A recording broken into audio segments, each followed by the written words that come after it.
Jacked Up Review Show. It's a Jacked Up Review Show. Jacked Up Review Show. It's a Jacked Up Review Show.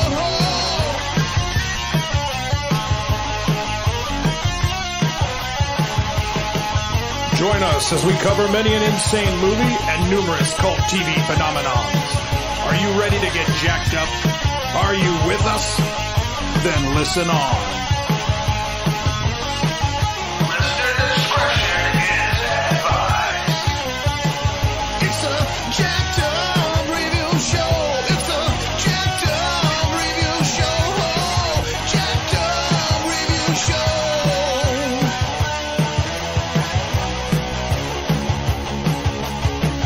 It's a Jacked Up Review Show. It's a Jacked Up Review Show. Jacked Up Review Show.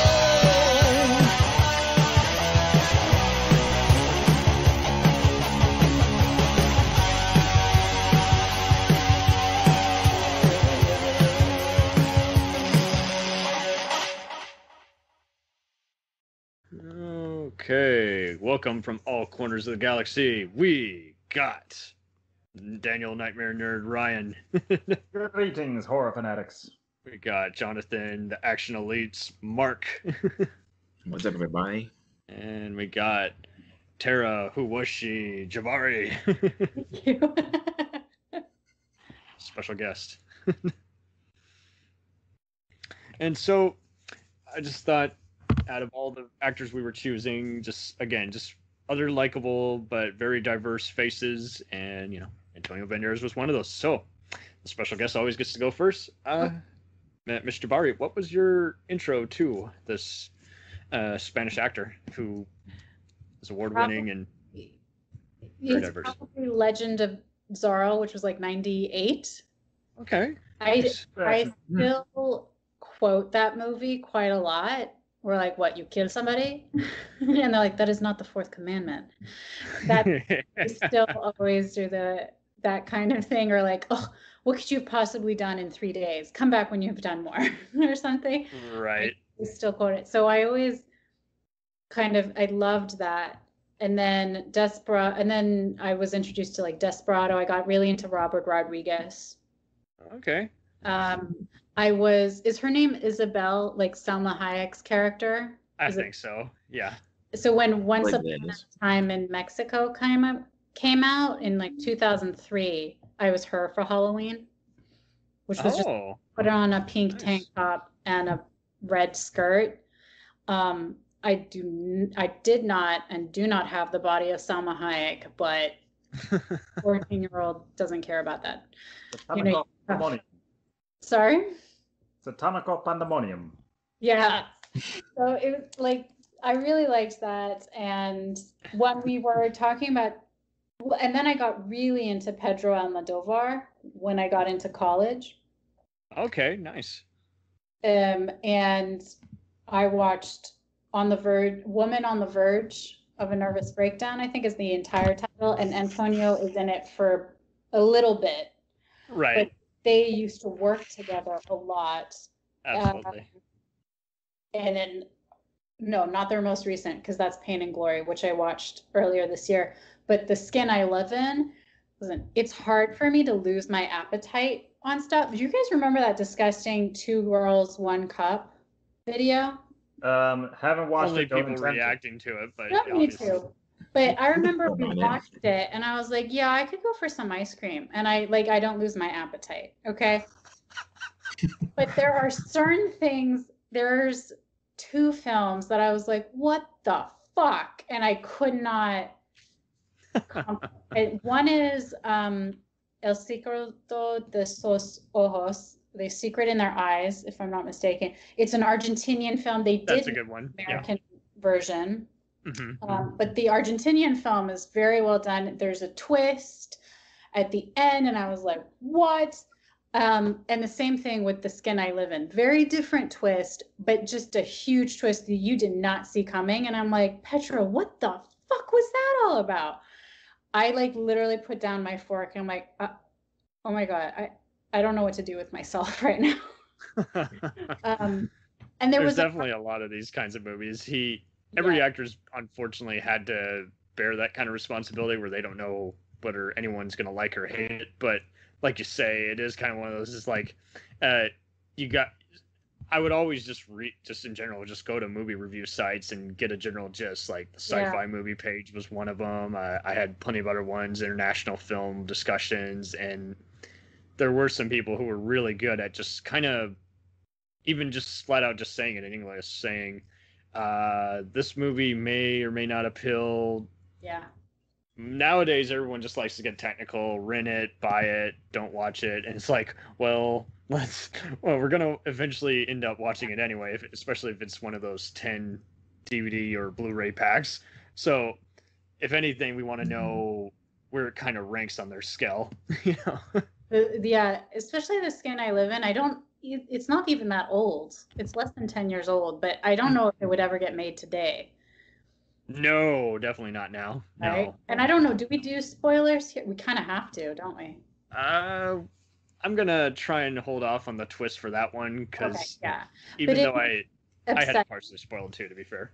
And Petro tends to do a lot of stuff with transgender, rape, things like that. That's just a lot of his different, like Bad Education, The Skin I Live In, all those deal certain elements. So for people who may not have seen these films and you're interested in it, it could be a trigger kind of thing. So that's very true, and he often covers it up with other stylish noir elements and dark comedy bits and movie within a movie elements, just to kind of set off the heated discussion. I definitely brushed up on him for this episode because I was just behind on watching a lot of stuff, and I was glad I did because some of it was really good, and I had been introduced to some of his lesser material, arguably, and so this was just a nice... Antonio. Yeah, the ones with Antonio are definitely well timed and well paced, and just kind of definitely remind me of other Italian filmmakers like Bernardo Bertolucci, where if you're just a big cinema lover, you're gonna in general probably like it. So Daniel, when did you start giving a damn about Mr. Banderas? Pretty much when I was in high school, because one of my first girlfriends at the time, that was her all-purpose crush. So suffice to say, I hated his guts. Oh man, jealous in the air. I gotcha. The first film of his, really, in my radar was Interview with the Vampire. Yeah, that's right. And very brief key role. Yeah. Yes, and I'm gonna say personally, it's a god-awful movie, but but I'm not a big fan of Anne Rice personally. I've tried reading her books. I find them very the problem with vampires is you really do have to pace them out, because whether you like it or hate it, it's kind of all a matter of, so what else are you going to do besides suck people's bloods and romanticize us? Queen of the Damned. Do you remember that disaster of a movie? Yeah, that's a pretty... I tried to read that book. Couldn't get through it. Yeah. Movie. I just remember Leah had died, and we went to watch it, and we're like, well, this is one way to go. Because she's like the queen of the damned and all that stuff. But anyway, carry on. You were talking. Well, great my memory of that movie is when all the advertising was going on for it, I outright told a friend of mine who was huge into Anne Rice books, I said the only reason I'd go see that movie would be to see Aaliyah in those outfits. Yeah, sure. and this friend of mine, she's a girl no less, she gives me this look and she says, but she's got no boobs. That's wonderful. But they do know how to flatter her. I mean, I remember her, it's sort of going back to Antonio, it's like the femme fatale outfit where like the snake, it's literally wearing a snake and covers just your tits, basically. Yeah. Cool. It can't be comfortable. As a woman, I was like, that can't be comfortable. No. But it looks cool. A lot of the cool outfits of any kind of outfit that you wear in these movies, you have to realize they were on set for 12 hours, so no wonder they look angry in between shots. You know? True. It was like, can I go home and crash now? I can't remember the line. I had that conversation recently about the Superman movies, the Man of Steel versus the Christopher Reeve one, and yeah, I just said, Christopher Reeve put on like 30 pounds of muscle, but you barely notice it. It's because the outfit he was wearing did not have whatever material designed deliberately to cling to his abs and show off how much he got. But and some similar note, I can't say I'm really a fan of Banderas. Like, he's on the radar, but I never took to following him. But The Mask of Zorro is a great, great action movie, and he was born for that role. And when I look at the more recent Star Trek, since we mentioned that earlier, I look at it and I say, you know what? Banderas should have been Khan. If anyone could have lived up to Ricardo Montalban, it would be him. Right? Actually, the right race instead of freaking. God. Who played him? Benedict Cumberbatch, who's British as fuck. There's no. Well, it's not even an ethnicity thing for me. Just I compare Banderas to Ricardo. They have that similar manner of talking and projecting as they act, and of course that whole Latin lover thing going on. So I think he would have made a better successor. Yeah, for sure. Fair enough. So I'll just kind of go through highlights of his resume. He starts off in '82. I do kind of remember vaguely seeing trivia like he had tried to get into sports, and just like every actor, he had broken his leg and it just wasn't an option anymore. And so he starts off with a few just minor roles. His first movie is the screwball sex comedy Labyrinth of Passion for Pedro Almodovar, and that's a brief role for him. I don't think I've seen that one, but then he just kind of goes on, and I think what I always dug is he was always part of an ensemble. Fair, yeah.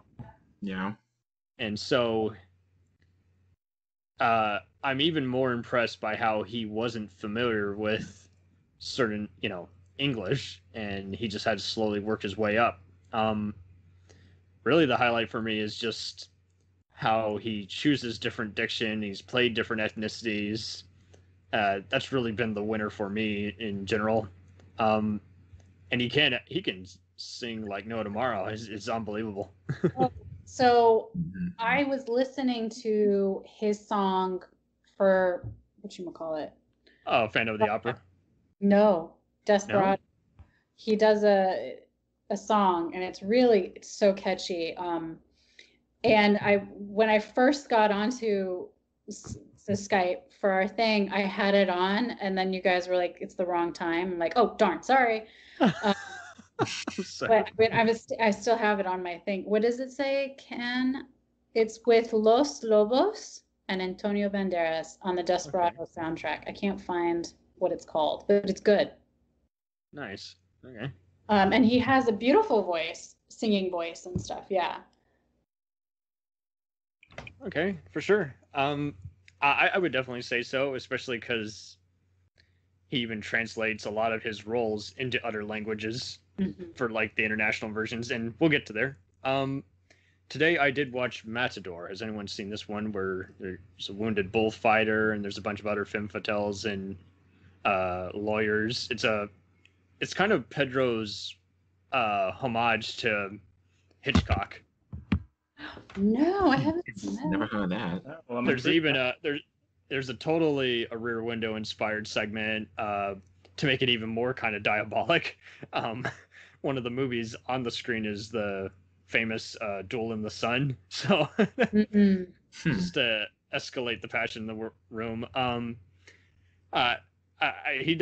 It's a pretty laid back legal thriller, and followed by that same year he's in the bank robbery home invasion film Puzzle as one of the crooks who ends up getting betrayed by the guys in charge. This was frustrating to watch because while it was very well remastered, basically it had the original Spanish track, but unfortunately there weren't any subtitles, and I think I even ended up adding trivia to it. I was like, it's in English, but Banderas did not do the dubbing. I'm like, damn it. Yeah. Would have liked to have seen that. So then he follows it up with a bunch of other just kind of international dramas, and once again reunites with Pedro for the dark comedy Law of Desire, where he plays a gay man in love with a filmmaker who's closeted, and gets into a bunch of other intrigue, including taking a few maids hostage to just kind of just tell them you will not leave. Yeah. It is. Did anyone else see this one? I think I've seen it. Well, no. In college. This one was, I think, came up in a thing when The Skin I Live In came out, and there was an article that talked about how Antonio Banderas and Pedro Almodovar were able to tell stories of all these outcasts kind of thing all the way in the 80s, where like a gay man was not, like a gay love story wasn't really shared, or even Tie Me Down, where like the guy has mental disorder, but you see him and you kind of are trying to root for him kind of thing. You sort of see it from the other point of view. And the article was saying that he did a good job of still becoming like a Hollywood star by the 90s, despite his background, when not even actual gay actors were openly gay. Homophobia was in the air and everything, and here he is, he's a straight man playing a gay character, and he's doing it very believably. And the whole movie, again, much like most of Pedro's work, he knows how to balance out various elements of, mystery, comedy, and coming of age kind of drama. And they're just whenever, just like Coppola in his heyday, he knows how to just kind of literally tie it down and just actually get his format and his narrative figured out, and without feeling overtly random or like, well, that's just it, okay, that was anticlimactic, what was that about? No, he's dialed in. So he follows that up with Women on the Verge of a Nervous Breakdown. Isn't this wild how this follows a telenovela movie star, and it's kind of just showing how her life is almost as soapy as what she portrays, on screen. Mm-hmm. Telenovelas are hell. This is hell. One way, yeah. Oh man, he follows that up with El Pastor de Matar, and this was a movie I wasn't able to come by right away, but I think it's the English translation of it is The Pleasure of Killing, roughly. Mm-hmm. Also known as The Killer, not to be confused with John Woo. It's currently only on a German PAL, but I managed to find it on DVD Lady, which does a lot of, self-distribution, for rare and out-of-print titles. And I was like, okay, perfect. I'll buy that someday since it's in the original Spanish language with English subtitles. And it's Region 1. I used to own a copy of a movie from that same year called Baton Rouge. And this is a wonderful noir where he plays just a broke gigolo trying to frame a mistress who he's seducing, and then gets tangled in with just murder and petty crime. But it's absolutely worth watching. And I used to own an older VHS tape of it, and it was very good quality. I think it was Fox Lober or something, so very good remaster. But yeah, just anyone who's a fan of noir, neo-noir, the Entertainment Weekly review sums it up as 1 part diabolic, 2 parts double indemnity, and I'm just like, yeah, it pretty much is. And again, so for the longest time, he's in a lot of these movies that they had art house theaters back in the day, but if you didn't see it, you didn't see it. And or you saw it on TV or the movie channels before you had that option to rent it. So then he does a few other more obscure, just kind of ensemble pieces for 89. I would always see these copies at the library and then finally purchase them dirt cheap off, Amazon. One was La Blanca Paloma, also known as White Dove. And another one was If They Tell You I Fell. The latter is a post-Spanish Civil War film. And the other one is him playing a man falling for a sexually abused gal who he has to save from her awful father. And both movies, he's barely in. But that's not why they were bad. They just had... It was one of those, obviously it was well shot, but just nothing to cling even the most patient or, you know, open-minded viewer. It's just, the plot was just a mess in both of those films. So, but that's okay. It brings us to Tie Me Up, Tie Me Down from that last of the year. And so he plays a escaped mental patient who falls for the adult film star of his dreams, and it's on unlikely romance / hostage / dark comedy once again. Seeing a theme here. Did either of you come across this one? I've seen this one. And interesting. It's one of those, they talked about how it looked pornographic and everything, but it's only in small bits here and there, like towards the end. For the most part, it's just a wacky comedy. Yeah. It's an interesting look at, if you just go by the description or the plot, you're like, I won't want to watch this. This sounds like a terrible, hostile type of movie. It's like, no. I want to watch this. And it kind of reminds me of, I don't know if you guys heard about this, because it came out last year, 365 Days, which is an Italian and Polish film. Oh, yeah. Oh, is that the one that Netflix was like the most steamiest movie on Netflix? Yeah, so it's... Oh my God, yeah. What the hell was that?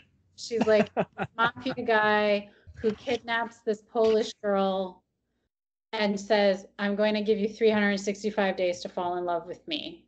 You're making this shit up. And she's like, no, I'm not. And I go on IMDb and I'm like, oh my God, that's exactly what she just said. And I watched it. It was truly one of the greatest comedies ever made, in my opinion. I was like calling my friend who's Italian and she's a lesbian. I was like, please watch this with me. We have to watch this because so it's in Polish and it's in Italian, and then they speak in English together. And when they speak in English, for instance, his pickup line is, "Are you lost, baby girl?" No. Shut the fuck up. I was like, oh God. First of all, if it were me, I'd be like, oh, I'm going to pull a prank. And like, it's actually called Bebe. You know, I'll pull a Schitt's Creek on him and be like, no, you're not. You're pronouncing it wrong. Bebe, girl, kind of thing. I laughed so hard. There's a line and he's like, I'm going to fuck you so hard you can't sit. I was like, that's not appealing. That doesn't talk. Kind of real charmer there. Well, it was a different character. It was a whole thing. All sorts of, it's so stupid. And it's a trilogy and it's not translated into English. Thank God COVID happened because it delayed.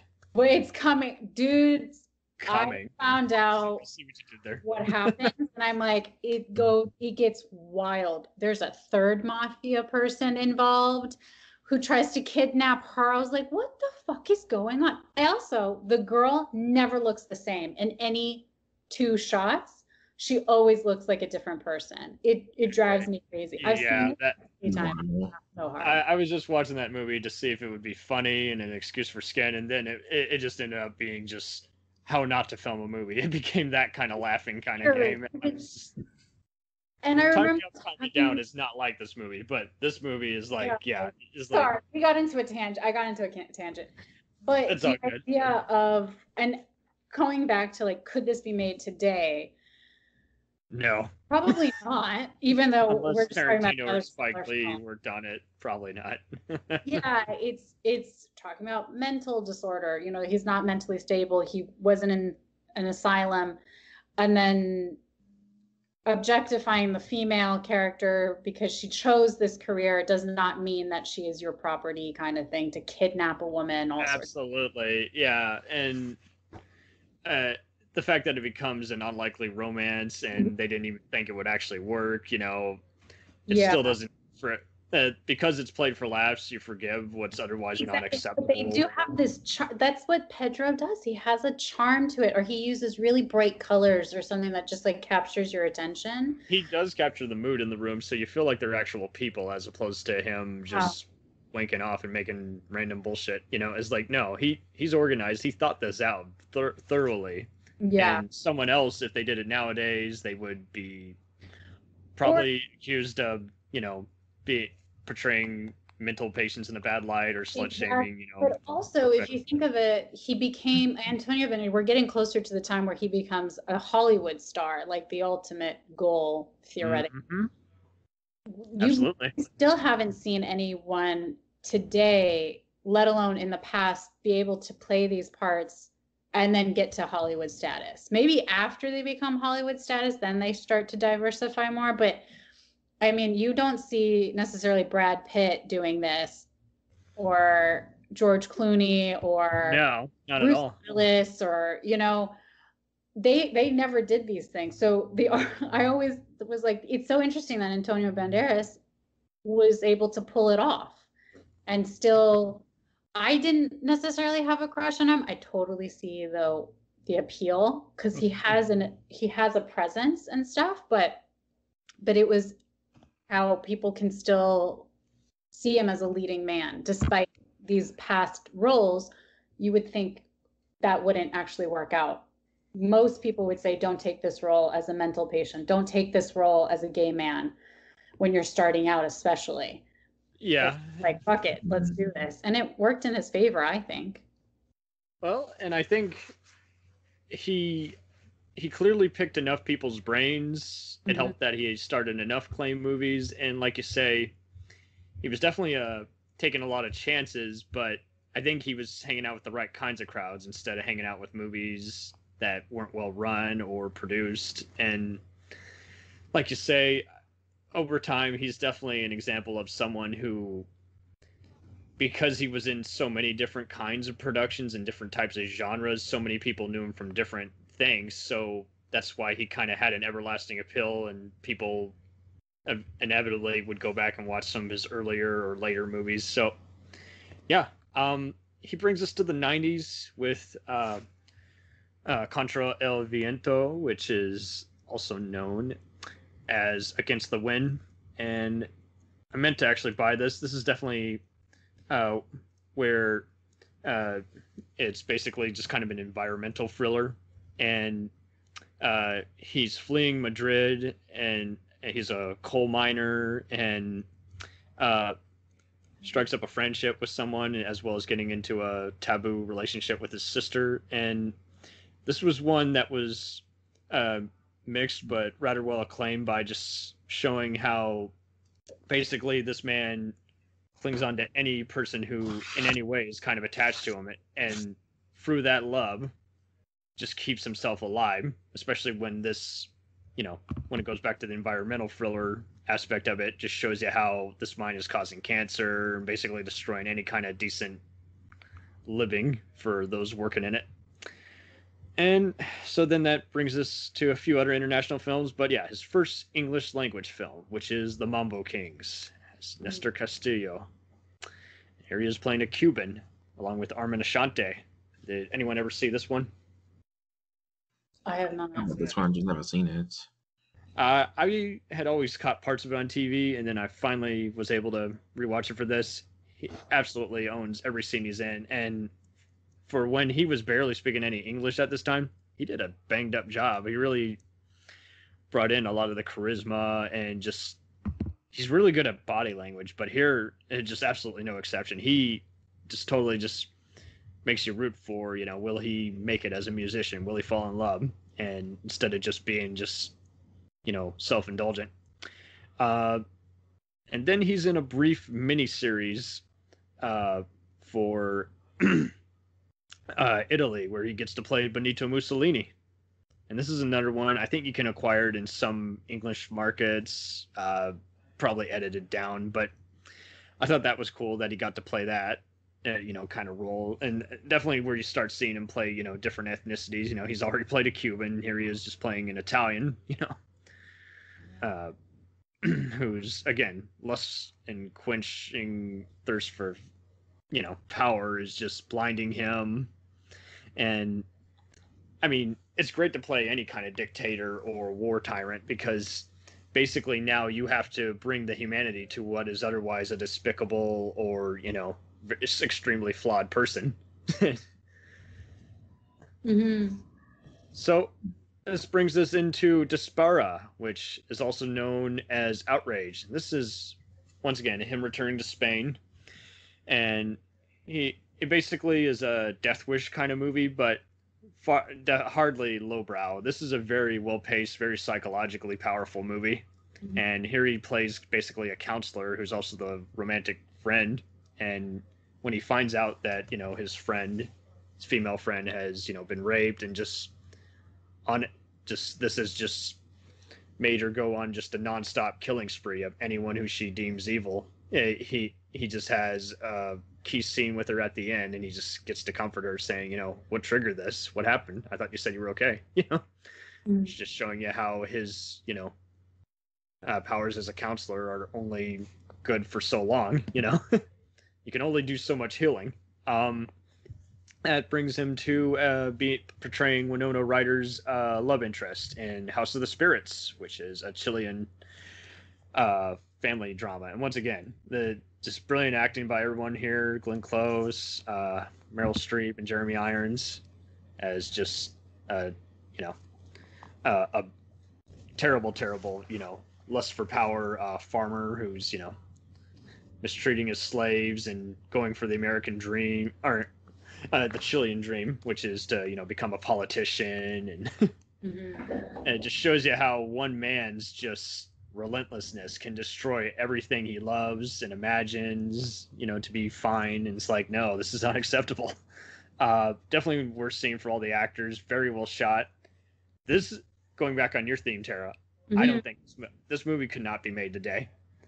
And if they could make something like this today, they would either, I think the author of this novel actually approved of it because they had just seen the English filmmaker's other work, and he just was willing to take a chance. But this is one of those where I think if you did it today, it would either be over long, it wouldn't organize its fashion, or you would just get bored before the first 20 minutes have even elapsed, just because this is a very difficult kind of premise to kind of build up if you're going to just show a bunch of selfish people and tragic figures who are affected by one man's selfish conquest. And so I think this one, it's not easy to watch, but I can at least somewhat recommend it because of the talents involved in the...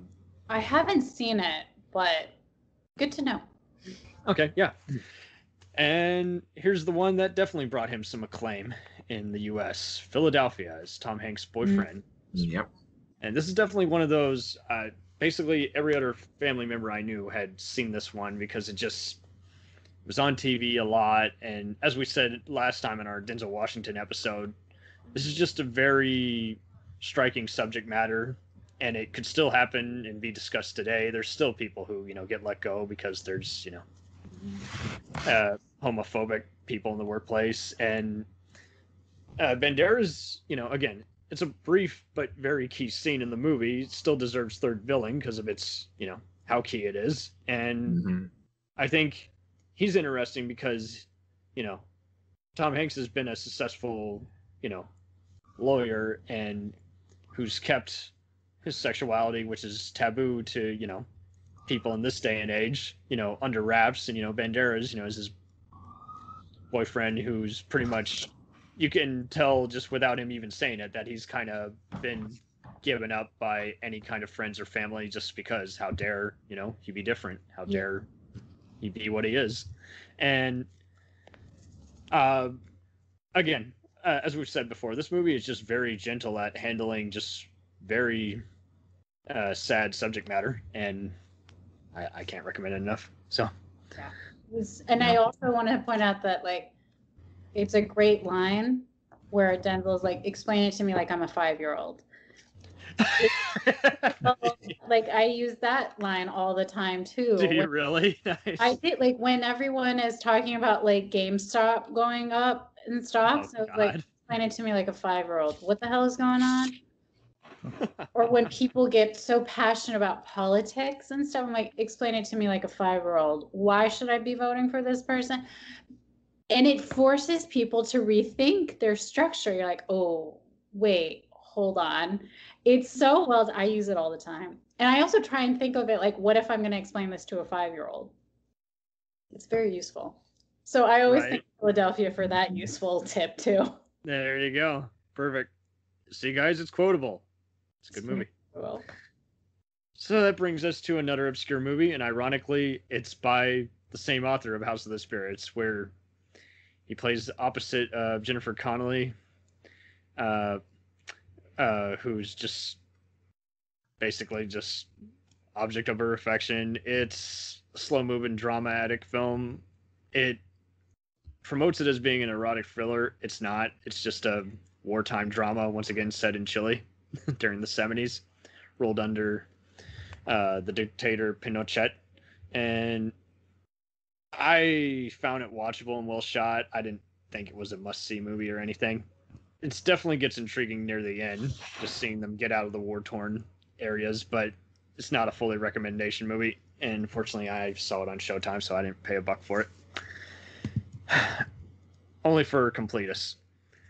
And then he works on Interview with the Vampire. So how does he steal the show as Armand in his brief scene with all the pale makeup that he's got and the kind of fluorescent kind of eyes that he has? They claim that he's 500 years of age. I mean, he remind me, because it's been a while since I've seen it, that he was like part of the like the little secret society that like helps them find them and stuff, and then but also is the demise of Claudia, right? Yeah. Yeah. Yeah. So you think we found an ally, we think we found a new family for the main characters, and then not so Yeah. Not so much. You've just walked into another death trap. Yeah. So it looks like 95 is essentially his year where he just takes off. I mean, to have, I kid you not, 6 movies. 6. I'm looking at it too, yeah. All in 95. That's definitely where his star is just on the loose. That everybody, because again, by that time, you could probably find some of his movies playing at an art house theater or playing on some of the movie channels, but this was back when the video market was still exploding before it was oversaturated and died out. And here he is, in various movies that Sony and Fox are acquiring for a home video distribution. And I mean, you can see at least 3 of those movies at least around the same years. Mm-hmm. So Miami Rhapsody is a musical. I can subtly recommend it. I don't think the story is well done, but he does have good charm in every one of his scenes that he's in. 4 Rooms, the segment he's in is easily the funniest moment, where he's playing the very strict dad who's making sure his kids aren't misbehaving in the hotel room. But much like, I think we've talked about this in the Robert Rodriguez episode, this was one where it was an anthology and some segments were well done and other segments kind of drew our patience. Yeah. He definitely is the scene stealer as Miguel Bain in Assassins. I have not seen that, but Not a pretty lowbrow of a movie, but still a suspenseful movie near the end. And when I saw that the Wachowski brothers, had originally written some elements of it, they definitely give the Tarantino, Robert Rodriguez elements of it. Just especially in every one of his scenes when he's hacking and he's just laughing like a maniac. What's interesting about that is that the director originally wanted Banderas to be the hero and Stallone to be the villain. Really? Yeah. I might have liked that better, actually, but knowing how unknowns were often treated in Hollywood and how big Stallone's ego was still at that time, he would have wanted more screen time. yeah. Did Yeah. Stallone demand that he be the hero? Mm-hmm. It would not have panned out. And I mean, I guarantee the reviews for Banderas at that time would have been, who is this flat male lead who, just gets to stand pretty and not do anything, because it's just what they do to all those people. They take them, it's already punishment enough that they're having to, learn a new language just to adjust to a new market and way to make a living. And then, give them virtually nothing to work with, to where it's like, can we adjust the script? Can we add a line? No? Okay, well, I'm fucked. Yeah. the bad guy always gets the best line, no exception here. He gets some great gunplay as well as gets to have an amusing reaction to when they set a trap for him. He's like, I see what you did there. I'll get you, you rat. So then he follows that up with what it has to be possibly the worst movie on his whole resume, and that is Never Talk to Strangers. I saw it for this show. I'm like, I see why this played at 3 a.m. on TBS. It's just a really pretentious cat and mouse thriller with some sleeves. Is it worse than his movie with Lucy Liu? Oh, well, we'll get to that one. Okay. We'll I get to haven't that seen one. it, but I remember that poster from back then. I have not seen it. Carry on. That's all good.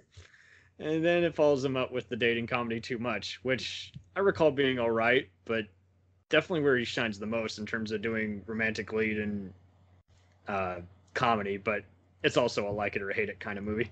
He had good charisma with Daryl Hannah, though, so that was good. But now let us go to Alan Parker's Evita. Evita? Yeah. Okay. So who has seen this one, where he plays opposite Madonna? Seen it.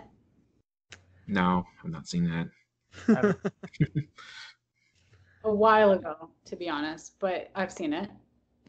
I think it's good for a musical. Yeah. I think for those who aren't big fans, I can't full-heartedly recommend it, but if you're a completist or just want to see his range, it's worth it.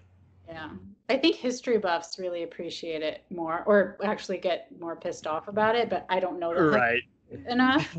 Because no one is exactly who they say they are. Like, it's like, playing people in Buenos Aires, and it's like, suspend reality, guys. That, I mean, for God's sakes, this movie was aged as far back as, late 60s, early 70s to be created. So,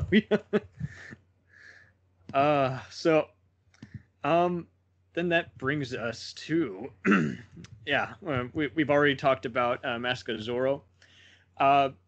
Even I will admit that I really enjoyed it. I haven't seen it in years, but I remember key segments of it because it used to come on cable a lot. I don't know what happened, if they just got tired of playing it or what, but it's definitely one of those, even I could see how cool and brutally fascinating a movie it was, and that says a lot because I saw it on a really terrible rental VHS where the tracking was out of whack. Yeah. Campbell. Oh, really? And he did GoldenEye and Casino Royale. Some of the better Bond films. So that's why I'm like, I think it's really Martin, and just the cast do a pretty decent job. Antonio's really good in it. Anthony Hopkins, Catherine Zeta-Jones. Yeah, he and Zeta, I mean, their stars are really taken off at this point. Stuart Wilson was a well-casted villain. Hopkins kind of pulls the Highlander, where it's so funny how that was originally meant for Sean Connery. It's like, well, perfect, because same kind of deal. Where can't do an accent, but I can make you believe I'm a mentor. Same writers as Pirates of the Caribbean, so I think that's also why it worked. It was a perfect tribute to old Indiana Jones type serials, Which is why it's still so quotable for me. I guess it's, so many people will quote Indiana Jones who grew up during that time, and then this was like the movie when I was like a kid, and we all went to it. And my next door neighbors were always 3 Halloweens in a row. I kid you not, he went as Zorro. Oh, cute. Had a pretty terrible mustache, but see, that's just it. So like you were saying, is like, it was interesting seeing what people would dress up as, a cult character, and which people would just do just the obvious, like animated robot or superhero. And unfortunately, it's kind of gone back to that generic fashion again, to where it's like cosplay is the only thing keeping this alive. So then this brings us to where he plays the traveler Ahmad in The 13th Warrior. Not seen this. Oh, God. I've been wanting to watch this, but just I know you guys aren't crazy about it, but I was a big fan of Michael Crichton's Viking novel because it was a big throwback to Beowulf, and for John McTiernan, the creator of Die Hard 1 and 3 and Predator, to bring a lot of that same subtle energy of those kinds of movies, as well as kind of do a Seventh Samurai tribute. That I introduced this to my mother and my grandmother, who were big literature nuts, and they dug it. But it's not for everyone. But I'll let everyone else close that with some thoughts. I mean, how does he handle playing an Arab in this?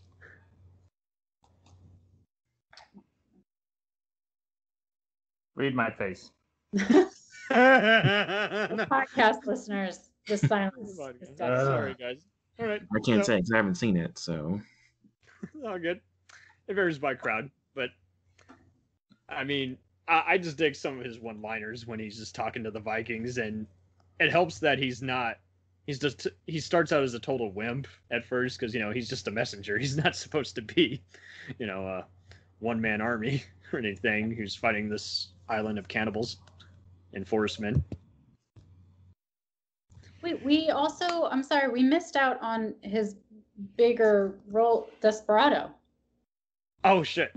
He also I did want to point out though, I don't know if you guys had listened to an earlier podcast with Selma Hayek on the Armchair Expert podcast, but they talk about Desperado because it is regarded as. I haven't seen that. No. You've never seen it? Well, no, I haven't seen the podcast episode you're talking about. Oh, okay, sorry. So no, I've seen this plenty. The sex scene is like considered really one of the better sex scenes in film history and stuff. Which is interesting. But Selma Hayek explains that she was really, really nervous and started crying and all sorts of stuff. She's like, it's nothing that Robert Rodriguez. It was a very close set, as in Robert Rodriguez, his wife at the time, and Antonio and Selma. Those were all the people that were actually on the set. And that Antonio was a total gentleman, but it is interesting because she's like, but he's such a free person in general. Like it did not bother him to be nude. It did not bother him to do this. He's already done plenty of that. He's already, and I was like, dude, the man has played so many weird roles already. And it showed a lot. Like, that's probably why he didn't give a fuck. Like, he's like, yeah, I'll play a mental patient. Yeah, I'll play a gay guy. I don't care. Let's have fun.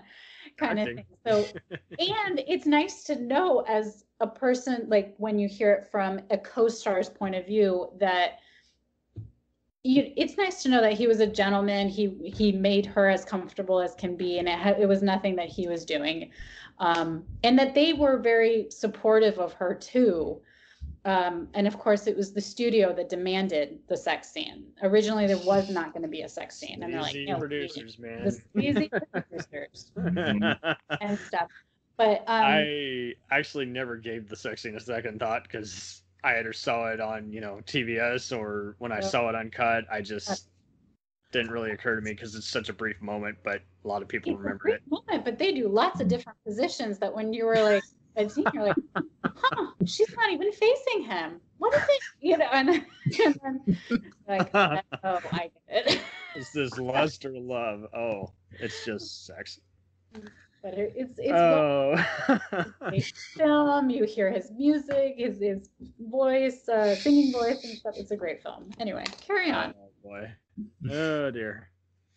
So in '99, that's a big year for him. He just kind of starts doing a lot of independent film as well, in addition to, the big studio stuff.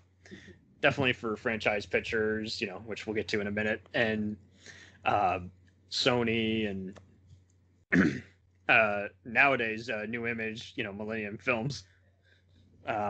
And so he's in this one unusual movie where he's hanging out with a bunch of ex-cons, Ellen Barkin and Bob Hoskins, called The White River Kid.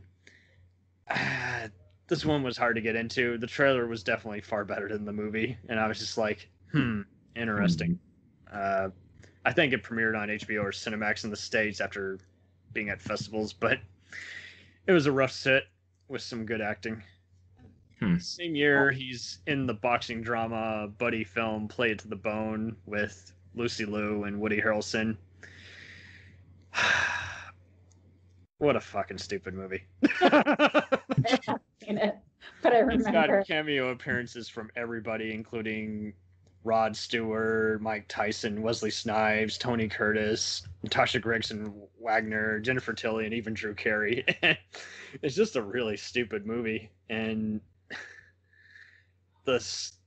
you would think that Ron Shelton, who had already handled movies like this before, like Bull Durham, Blue Chips, and even the Bad Boy films and White Men Can't Jump, you would have thought he would have, especially with the boxing comedy he did, The Great White Hype, he would have been able to just kind of handle it. And it's just another movie that just doesn't take off and just makes you just kind of just say, I thought this was going to be a fun movie. You know, what could go wrong? You know, because it starts out campy and then after 10 minutes it just becomes unbearable. It just doesn't improve. And it's one of those I've been tempted to rewatch it. It's like, I'm good. No, I'm good. It's not bad enough to be good, and it's not good enough to be. It's just bad. And because it's reasonably well produced and scored, and it's not unwatchable, you don't want to put it in, the awful movie of the year. But at the same time, because it annoyed you so much, it's really. You still got to rank it at, like you say, as a mediocre, since it's not so bad it's good. It's stupid. So for this one, I had to study up and finally watch this another movie he did in 2001, where he thinks plays a priest of the Vatican, a Jewish priest, mind you, who thinks he's found the body of Jesus Christ. And this was another one. It would often come on the WB or UPN as like the movie of the night. And I can see, I don't regret not seeing it for this long. It really just wasn't anything to speak of. Even some people were saying, oh, it was thrilling. I'm like, frills? What frills? I was bored. So then he's in Spy Kids. And so that was kind of funny because he's reuniting with...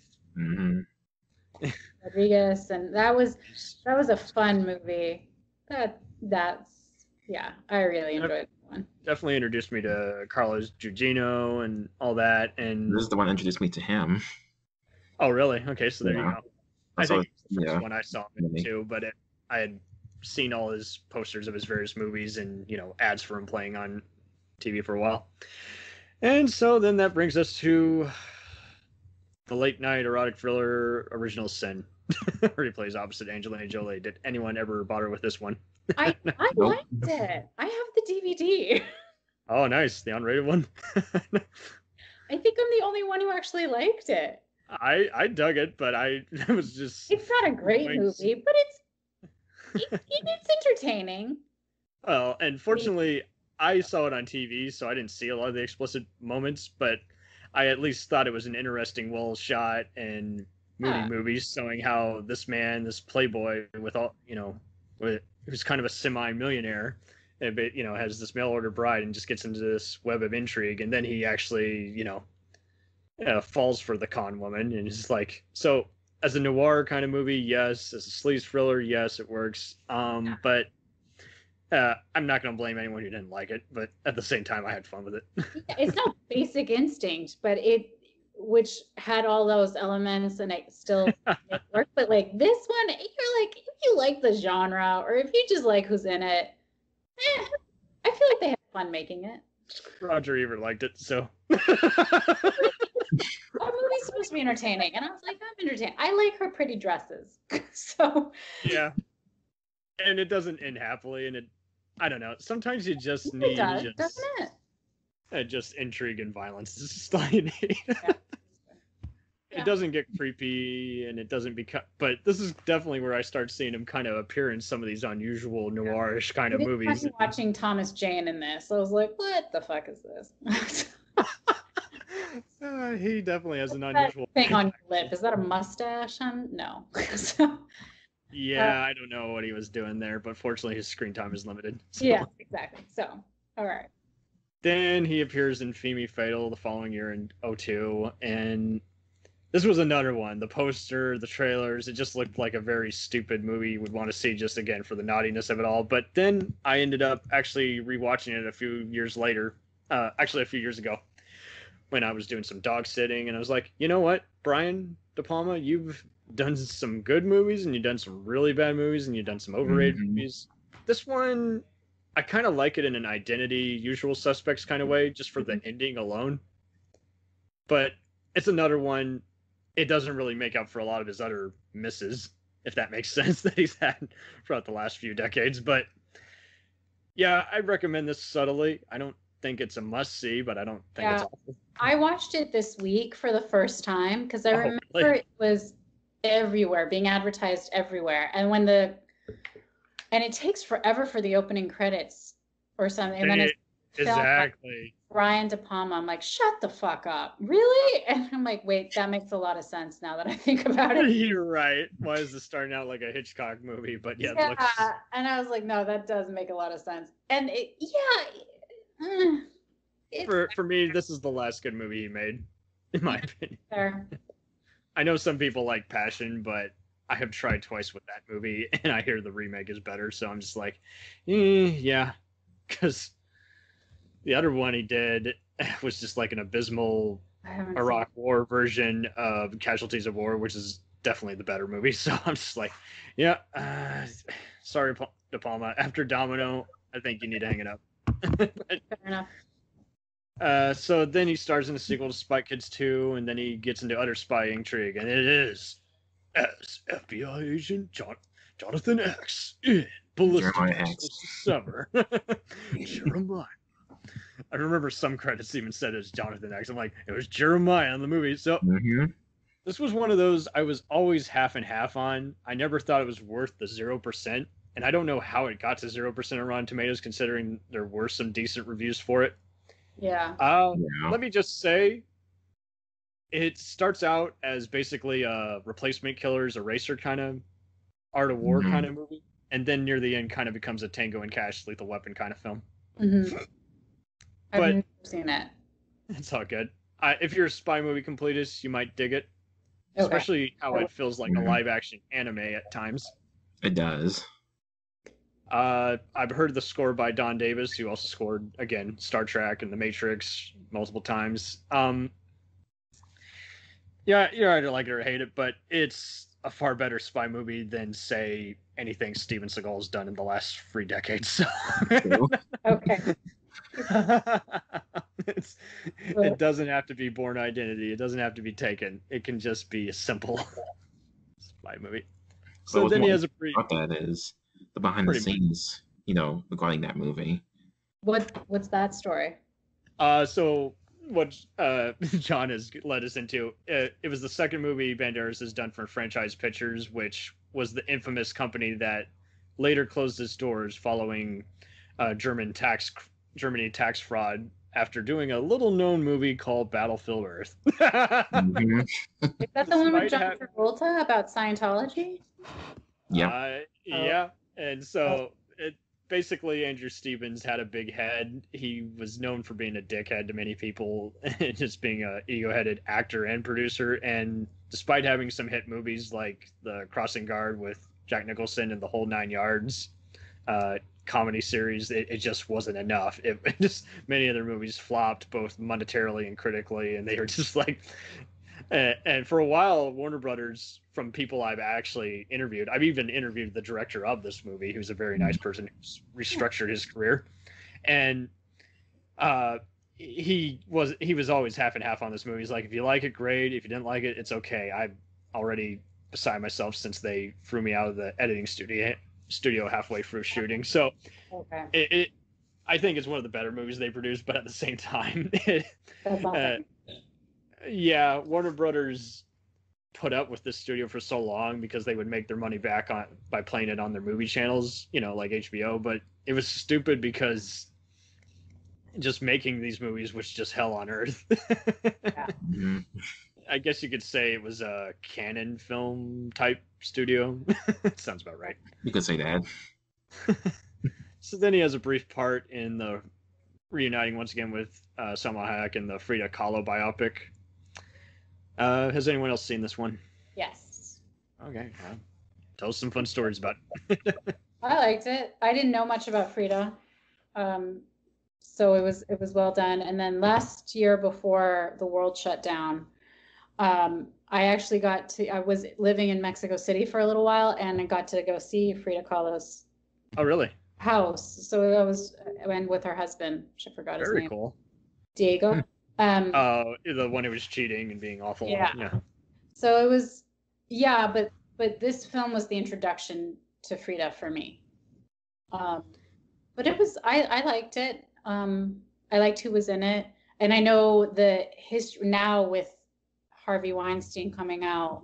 Right. About him, like, I appreciate all the shit that Selma had to go through to get this movie made. Like, they were like, I demand to have a lesbian scene just to keep his pervy little mind satisfied. And they're like, fuck, fine, we'll do it. But we still want to keep the integrity of Frida's. He didn't want it to win Best Picture, and it ended up like winning a bunch of awards anyway. So it was like perfect. It didn't win what she wanted to win, but it still is like, fuck you, Harvey. Yeah. And I think it did a pretty good job as a biopic.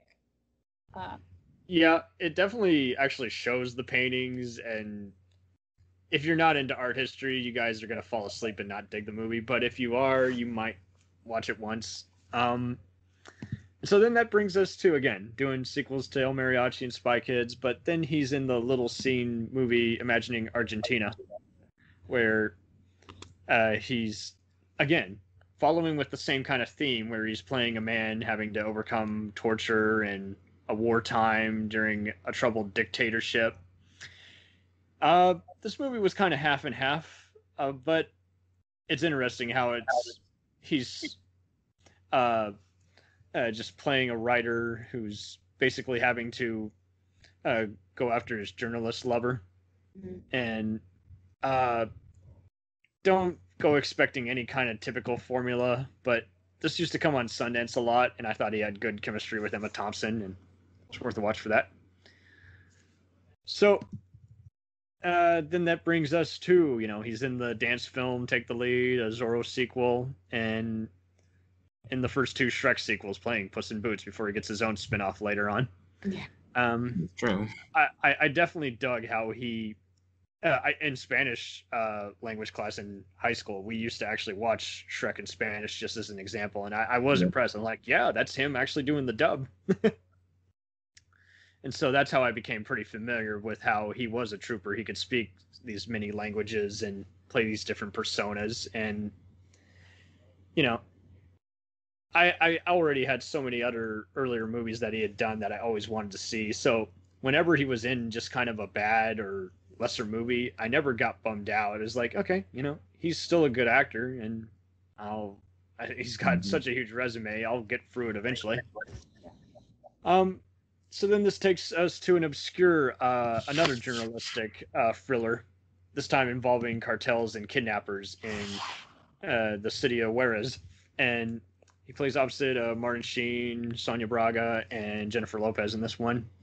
And he just plays one of the journalist buddies who, again, is tortured and killed by the cartels. Mm-hmm. It was a pretty run-of-the-mill kind of movie, but not a bad one. Just a straightforward kind of thriller that at least was bringing to light some common, stories that we still hear in parts of South America. And I think the biggest issue was the movie was just totally fucked over by the distributor. And so, internationally, everyone saw it in theaters. In the U.S., it only came to DVD 2 years later. So I'm like, Jesus, no one knew how to market movies. That was when DVD and streaming were about to take off, and people were just basically, any studios that had been unprofessional for so long, they were finally, their ugly side of that whole fiasco was kind of showing, and they were closing their doors. But so then he ends up starring in a few other just obscure movies that I can definitely speak from, and he's in the very stupid movie called My Mom's New Boyfriend, with Meg Ryan and Colin Hanks. And this was just sheer torture. I think I saw this because I like Colin Hanks, but I don't remember. Yeah, the cast was good, and it was another one that was by Millennium Films and Sony Pictures. So that was like the beginning of his relationship with working for that studio, which he still works for. And just none of the laughs at all work in this movie. And I know the filmmaker himself has worked on a bunch of better stuff like Bad Boys, Middlemen, but This was not one of his better ones. Yeah, if I don't remember it, that's also a bad sign, isn't it? It is definitely a bad sign because you're bored because the laughs aren't hitting, Yeah. and it's like, I don't ask for much. This is already a cliche, goofy comedy premise as it is. A con man falling in love with someone, and the other, the son being onto it and saying, "Don't do it, Ma." Yeah. It's just, come on. And then that brings us to the cat and mouse thriller The Other Man, where he plays opposite Laura Linney and Antonio Banderas, where they're competing for the same woman over a chess game. This is one of those. Did you see this one? I feel like I have not, but I feel like this is so a movie I would want to watch. It like comes on. My mom. It comes on. Don't even think of you. It's pretty good. It was, and what's funny is I kind of saw part of it, but didn't really remember it. But then I had other pals at school when I was talking with movies during community college, and for whatever reason, someone brought it up, and they're like, "You got to see it. Banderas is amazing in this one." I'm like, "Okay." So it was on either Fox Movie Channel or Lifetime, one of those channels. I think it's the latter. And it was one of those. It was actually surprisingly very taut and very well done. Even the chess scenes in this movie are very extravagant. Kind of, they work in the same way as, say, any of the Ocean's 11s or even Rounders. Where it's got the flashiness, but it's also got kind of what keeps it from being routine is definitely just the suspense. It's just, there's a lot of elements for them to build on in order to keep it from being dull, let alone not well thought out. And so then that brings them to a heist movie, which was known by some as The Code and others as Thick as Thieves. Either way, straightforward heist movie, pretty similar to Entrapment and just other, Italian Job type thrillers. He plays very well opposite of Radha Mitchell and Morgan Freeman. So, it's no chemistry that makes that movie, pretty much. Pretty much. The action could have been better. There's only like one train opening scene, but that's it. And then he appears in the fourth Shrek, which I definitely can't speak highly of. I don't even remember Puss in Boots in that one, so. He apparently, what's interesting about this one is he dubbed Puss for the Italian version as well, so there you go. Really? That's what it's saying on Wikipedia, so take that with a grain of salt. He's also, I'm sorry, I was not able to watch this in time. I wanted to watch You Will Meet a Tall Dark Stranger, the Woody Allen ensemble. I have not seen it, but I'm told it's good. Saw it a while ago, like when it first kind of came out. I don't know. That says something. Oh dear.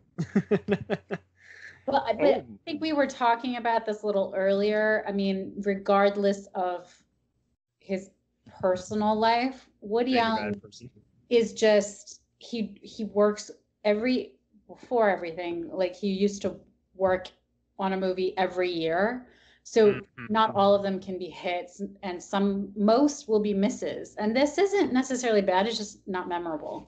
I don't even remember half the people who are in this movie, and I'm looking at the list, I'm like, oh, you were in this? Yeah, the cast was definitely why I wanted to check it out, but that is true. If it becomes stunt casting to where you just don't remember anything about it, that isn't good. Okay, so then that brings us to The Big Bang. Highly recommend this one. Really?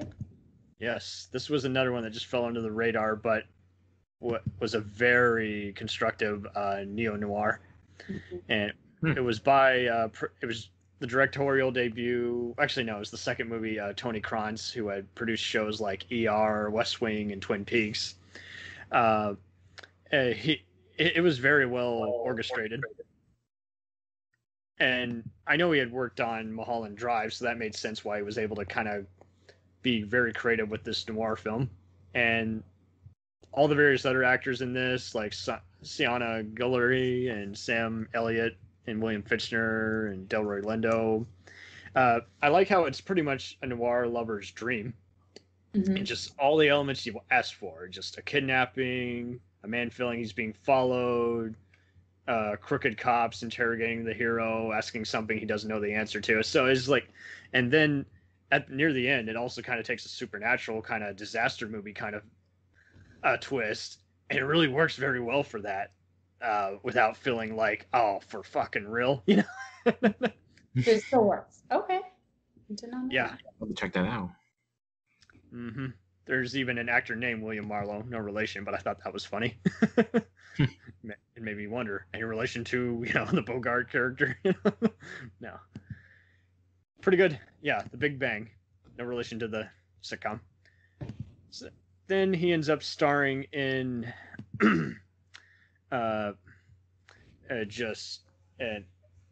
basically just oil tycoon movie, once again playing an Arab role against an all-star cast that includes Mark Strong. I did not find this memorable movie, but I did find it well acted and interesting at times. Basically, it was a dud, so I can't say anyone's missing anything, but his acting was definitely one of the main appealing things about the movie. Mm-hmm. I have not seen it. I can't fully recommend it, but I did find it interesting how it was by the French director of of Enemy at the Gates and The Bear and 7 Days in Tibet. So I guess if you're looking for that kind of movie, it will work well, but it was not to be. But yeah, it was called Black Gold, and it's also known as Day of the Falcon. Whatever. So, reunites once again, third to last time for Pedro Almodovar in The Skin I Live In. Yeah. So, real mind. riddle me this. Do you consider it psychological horror, or is it just more of a mystery drama? Because I would say psychological horror. What are you crazy? Yeah. Well, because I kind of got more of a mystery elements. I can see why it got the horror elements, but it's not just, I guess not horror, but it really fucks with your head. It does. It does. Yeah. That's why the psychological aspect. Yes. I'm surprised it got an R rating. That's true. Yeah, it's so hard. Like, must have been on a pill because they're just like, okay. Yeah, it's only going to show it in. It's only going to eat up the festival and art house theaters anyway. So it's. Daniel, have you seen this one? Can't say I have. Oh. Yeah, that'd be interesting to get your take on it because it does kind of have I think you dig the giallo kind of feel to it. I'll have to check it out. Yeah, Skin I Live In. So it's back to their old school 80s. Like, let's really have multiple twists. Let's have it be like a scientist and a movie producer subplot also. He always likes working in that international filmmaker intrigue. And is like, but this isn't a movie anymore. This actress didn't know what she signed up for. And he's definitely, this isn't a spoiler to say that he definitely plays the creep very well. Because from the get-go, he is not a good person. Yeah. So that same year, he appears in Puss in Boots. I actually thought this was out of all the unneeded DreamWorks cash-ins and spin-offs, I actually thought this one hit most of everything it needed to in short order. I never saw the show or anything because I was out of cartoons by this time, but did anyone else ever bother with this? I did. I was pleasantly surprised by it. Because usually spin-offs don't usually work for me, but I don't know, I guess this managed to hit all the right notes for what it was. Once again, Salma Hayek gets to do some voice acting here. I didn't realize that Billy Bob Thornton and Amy Sedaris were in this, but I did recall Constance Marie from George Lopez's show was in there, so that was interesting. Yeah. Alrighty. So, that then brings us to a brief role in the Soderbergh spy movie Haywire. Mm-hmm. Did you ever bother with this, Tara? I did, because this is my kind of genre. Soderbergh. Yeah, and Soderbergh is like if he was a boyfriend, he'd be like my fuck buddy at the end of the day. I'm serious, because I love Out of Sight, great film. Ocean's 11, real fun. Then you're like, the fuck is this shit? And then you know what I mean? Haywire had an element. It's not the best one, but if you like spy films or if you like action films. 70s type for mystery movies, yeah. Yeah, and you know, a little bit too much going on. Yeah, he pretty much, out of all, this is where he gets self-indulgent, but yeah, compared to some of the other guys, I still prefer him at the end of the day, because I know he's going to do unusual creativity. Like, he randomly has a voyeuristic shot where we see it from the bookshelf's point of view. Yeah, that's true. Well, and also, like... Banderas does get the best line.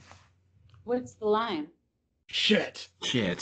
Oh, I don't remember. See, but I remember they're trying to make it was sort of towards the beginning of, like, a female-centered action star. Absolutely. Right? Yeah.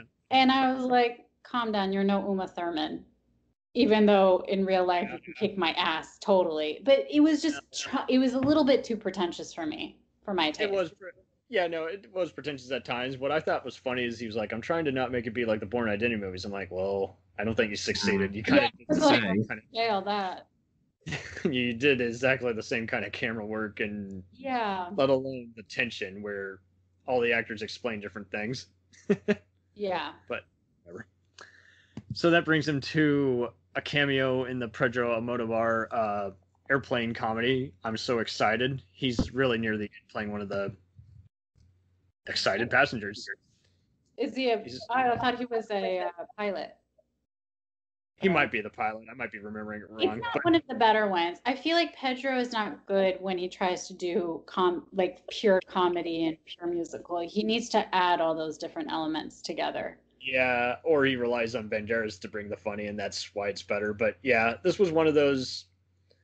I typically don't work too well with foreign comedies unless it's something like French. Just.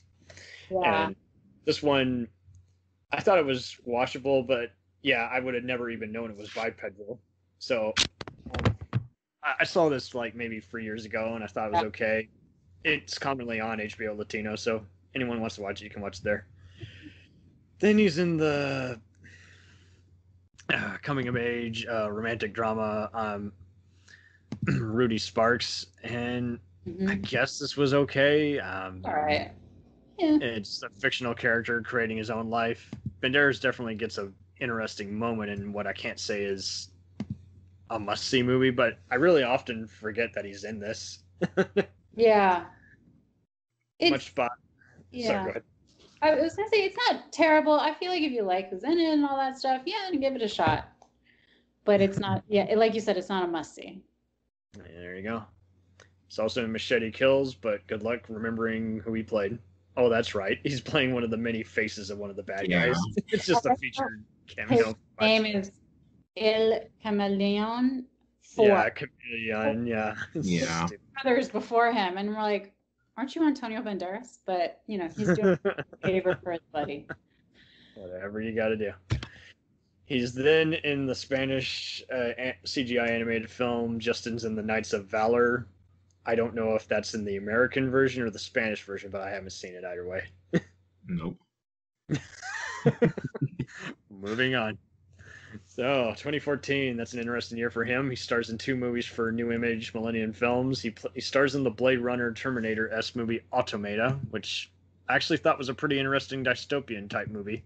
Okay. Especially acts pretty well opposite of the cyborg, and the movie does well, but in this case, the robot is actually played by like a motion captured, I think, Javier Bardem. So,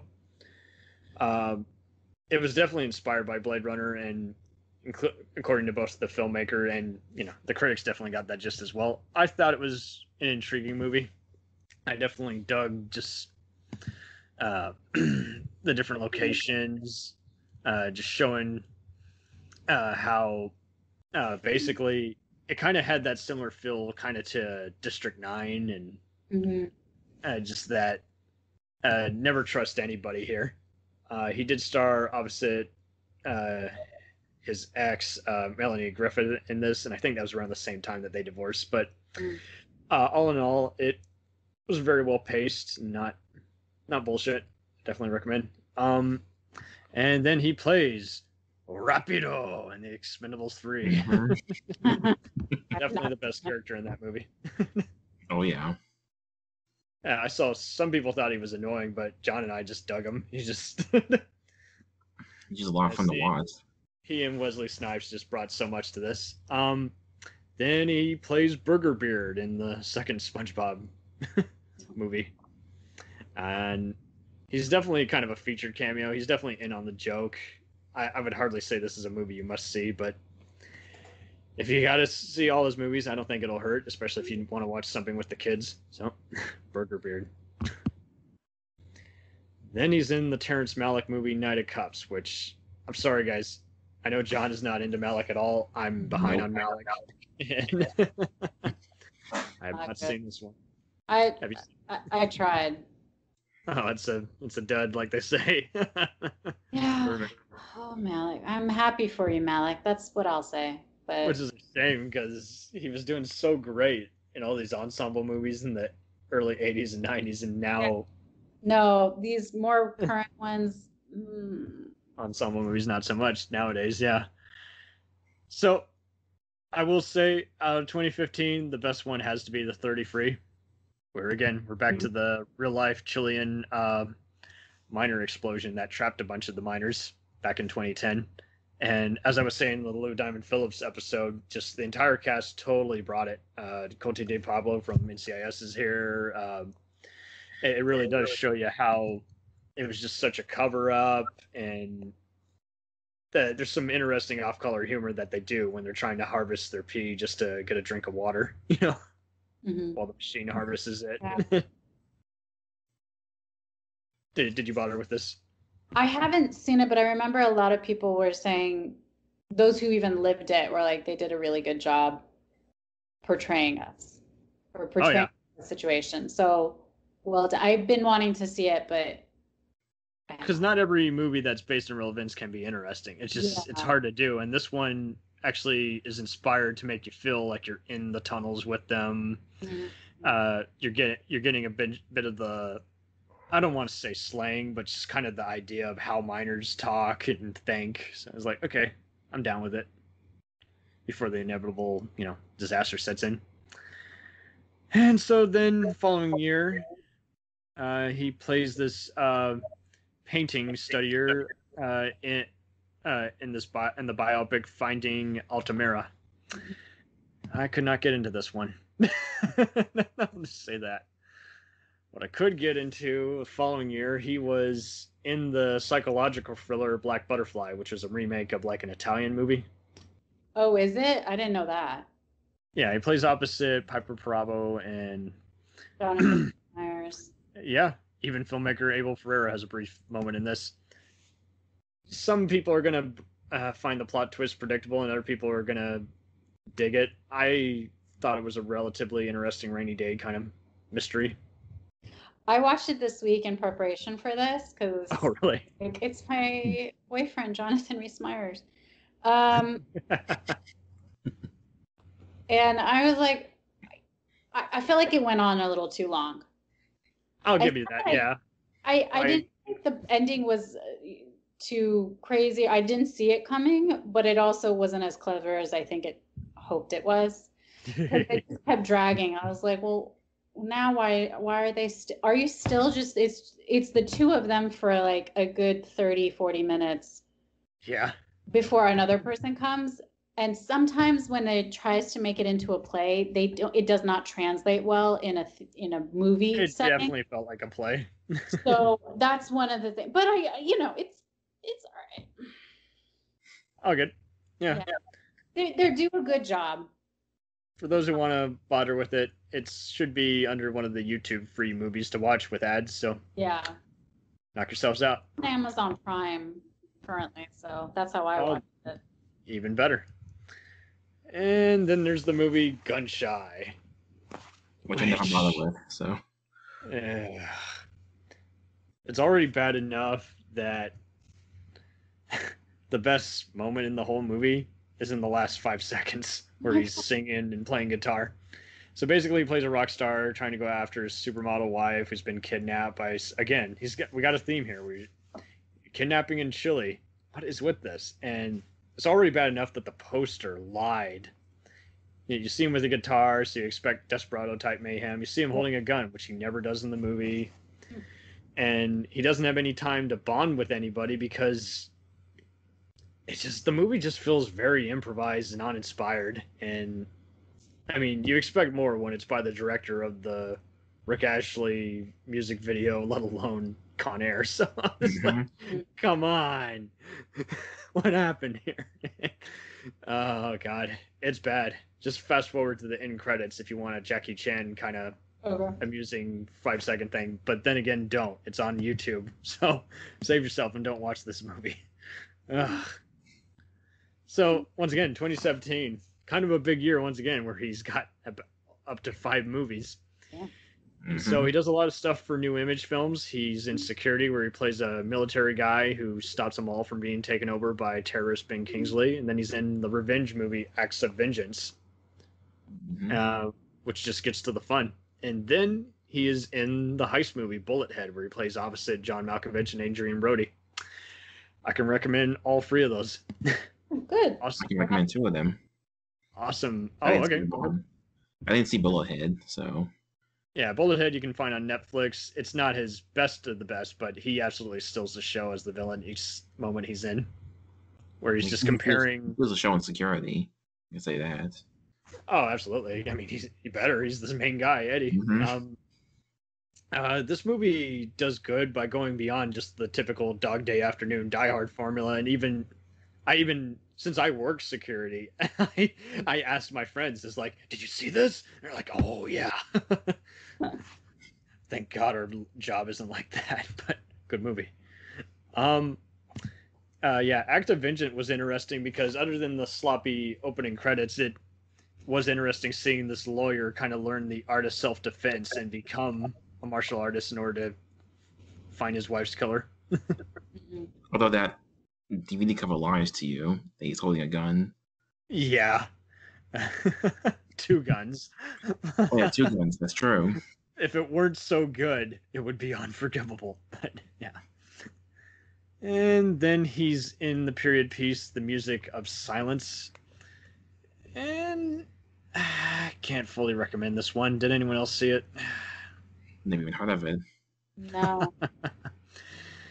I was looking to it quite a lot because I saw the cast that was attached to it. I saw that it was by the director of The Merchant of Venice and a few other fun movies, just artistic films. I might watch it again, but Banderas is a very brief yet key role in this once again. So there you go. Anytime he's in an ensemble movie, he always gets the best moment, but it's easy to forget that he's in it because, again, he just does so much and you can only keep up with so many movies. He might need to readjust his contract and say, don't put me in your movie unless you can figure out your goddamn distribution. So then he's in the 2018 Russian part superhero, part heist movie, Beyond the Edge. And again, this commonly airs on Showtime. Still is airing on there, last I checked. It was a 2018 movie. And I was impressed by this because everyone was dubbed, but it was clearly still his voice when I was watching it. It's definitely Russia's answer to kind of the superhero kind of movies, as well as Now You See Me and Ocean's 11. But I thought that's what was so cool about it. Just have all these supernatural gamblers, going against a bunch of other super gangsters. And it was like, it was just a lot of fun without being too overlong or reliant on stupid visuals. Yeah. Yeah. And they all get interesting powers too, like telekinesis, telepathicness. And so they're still vulnerable. They're not invincible, to where, I'm going to get all the money and I can't die. And it's like, no, they're going to die if they make one wrong move. So then that brings us to a very brief, once again, lying posters role in Life Itself. Mm-hmm. Anyone else bother with this? I did not. I thought about this. I've seen it. I'm a little bit beside myself on this because I thought Dan Fogelman did really good with just movies like Crazy Stupid Love and the show Gallivant. But then again, I haven't bothered with This Is Us, and I'm not sure I would dig it. So it's like, it's definitely one of those. I can see why everyone was mixed on it. Did I think it was the worst of the year? No, not even close. Because, I mean, it's very fast paced, and the actors are all very colorful. Definitely one of the better all-star movies, but still not 100% to where it's cutting the mustard. At least it wasn't over long. So that's, by not trying to be Oscar bait, I will give it some points.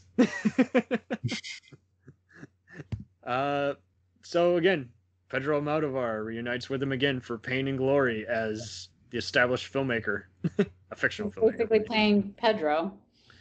Yeah, and it is interesting because, you know, Banderas gets to insert a bunch of humor where he's like, I thought you were dead. Is like, no, my career was. Yeah. Then follows, again, another reunion with Soderbergh, and let alone with Meryl Streep, where he plays opposite of her in The Laundromat, where it's this biography, once again, a con man kind of movie. And as we mentioned in our Gary Oldman episode, I was really intrigued by how he portrayed it, the character. I haven't seen this, but I really wanted to You can watch it easy on Netflix. It was made for there. Well, once again, it's kind of like his recent stuff where it's better than some of his other misses, but you know, you're going to dig this because of the real life dramatization of this and just how the actors play off against each other, just the money laundering to it all. I saw that Scott Z. Burns and Lawrence Gray, established producers and writers, contributed to it, so I think that's why it's intriguing. As for the other rest of the cast, including Jeffrey Wright, Sharon Stone, David Schwimmer, and even James Cromwell, you know, this is the guy who was the artist, so it makes sense why they're all here, because they like these kind of experimental kind of movies, so worth a watch. Not atrocious. And so he is set. I knew he was in Doolittle. I have not seen it. Me either. I don't think I ever will. Same. John and I are looking forward to seeing him in The Hitman Wife's Bodyguard, which again reunites him with the Expendables 3 director. Because I know he and Frank Grillo are supposed to play like the villains of the movie. So. Yep, he's the main villain. Oh, okay, so perfect. He gets to play opposite Sam Jackson, Ryan Reynolds, and Salma Hayek again. So there you go. He's supposed to be in the Uncharted movie, but I'm not going to get my hopes up since that's just been in production hell for years. And he's supposed to, again, play Puss in Boots in the sequel, The Last Wish. So there you go. He's supposed to be on a movie about the Lamborghini. So that's interesting. Co-stars Alec Baldwin and is by one of the writers of Crash and 10th and Wolf, so interesting. Okay. And he's also attached to the movie Official Competition, which is, once again, another Spanish comedy where he co-stars Penelope Cruz and Oscar Martinez. So there you go. As a director, I have struggled with him a bit. I did not think Crazy in Alabama was much of a dark comedy. I even forgot he directed. Sorry. It was such a lousy movie. It starred his wife at the time, Melanie Griffith, David Morse, Rod Steiger, and Meatloaf of all people, where she basically buries her husband and her nephew deals with a racially motivated murder involving a crooked sheriff, and it's just like, what the hell are you doing? So I know he did the movie Summer Rain, and I do recall seeing it, and it was just another coming of age obsession and love movie set during the 70s, and all I can say is he knew how to light it, and he reunited with his Pedro Almodovar star Victoria Brill, but that was it. I did not find it interesting. So aside from being in some Shrek specials, it really is surprising how he aside from 93, he really didn't do all that much TV other than the HBO original film starring Pancho Villa as himself. Didn't anyone bother with that one? I did a while ago. I liked it. Yeah, because just his first scene alone, where he instantly is talking to a guy and gives him a few pesos and says, "Knock yourself out," and then the next guy, he just takes his men, and you can tell they're gonna basically lynch the guy. Yeah. So you instantly, it sets the mood for the rest of the movie, which is what you need. It's Pancho Villa, the Mexican Robin Hood, who basically, depending on who you were, it was good to see him in a non-Zorro role for once, and as well as be kind of similar to The Player, where it's just showing a Hollywood filmmaker trying to cover the various battles he does, based on the actual filming of a 1914 movie. So, running short on time here. Okay, all good. We're about to wrap it up. So, other than that, the only thing he's done recently is be part of the Genius anthology drama, and I would definitely say the third season concerning Aretha Franklin was definitely more interesting, but his second season is pretty solid as a whole, though, because it was interesting just seeing him just portray again Picasso. Yeah, it's hard to find it. I think that Genius is it on Disney or something? I think it'll move there soon. It was supposed to, but it probably won't, because the mature subject matter in those shows. So it is a shame, because it was by National Geographic before they got acquired by Disney. So so a lot of people liked it, but unless you watch current season, so I could watch the Aretha season because that's currently airing, but I can't watch the previous 2 seasons. So I'm sad I missed out on watching his season on Picasso. Let me see. Is it on Hulu now? No, I checked. Fuck. Yeah, and my friend was like, "Oh, damn, I would so watch that season again." But just shows to you that he's a talented person. Yeah. So would you guys say that he missed out on any roles, just to wrap this up? Oh. No. It's pretty much... Yeah, so there you go. Unless he wants to be in some other supernatural kind of thing, he's pretty much... He really can't go do any wrong at this point. Because even his critics who haven't liked certain movies he's in haven't really even said he's past his prime or anything. He's just always picking interesting biographies and, again, just mystery movies. So I think he complements basically the mood of a movie, but it all depends on the material. So with further ado, I'll let you guys promote your material. I'll let Tara go first. Thank you. Got 2 podcasts. I have done a biographical podcast. So I tell the story of people that I thought are really interesting, and to keep myself sane, I've kept it to females.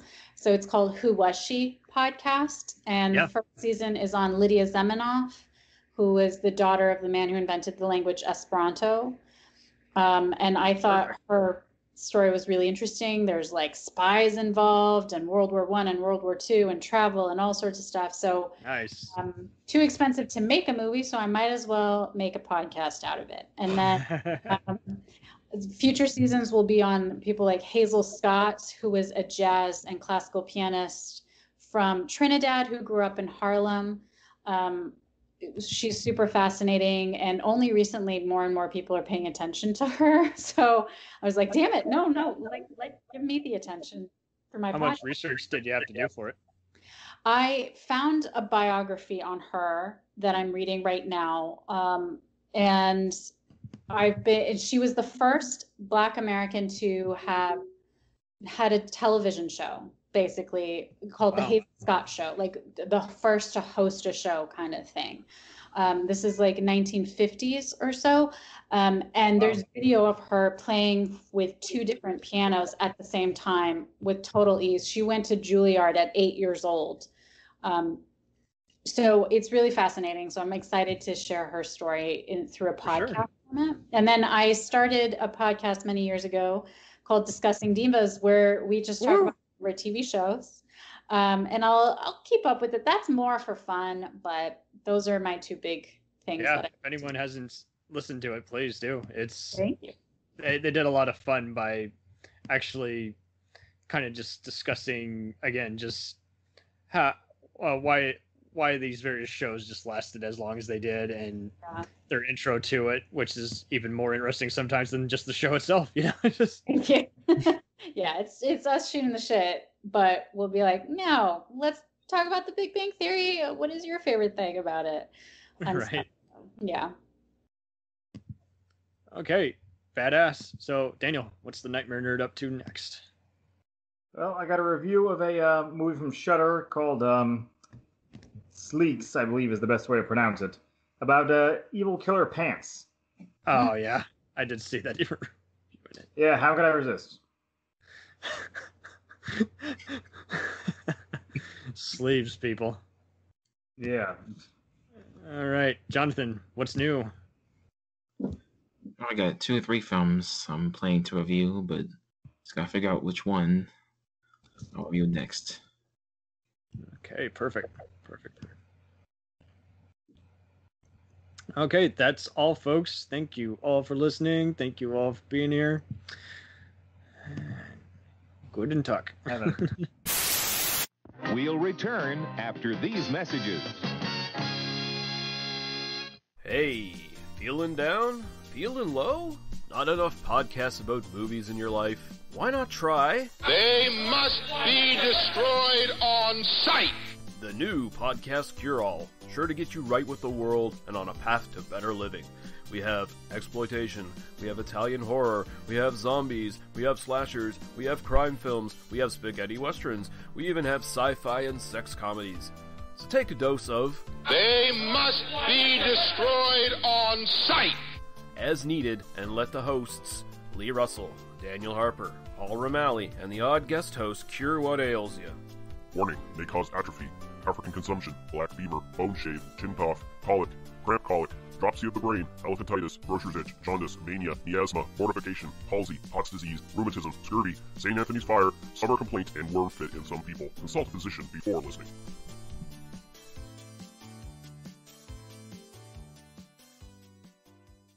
Hey, I heard you like movies. I heard you like to hustle. I heard you like podcasts. Well, guess what?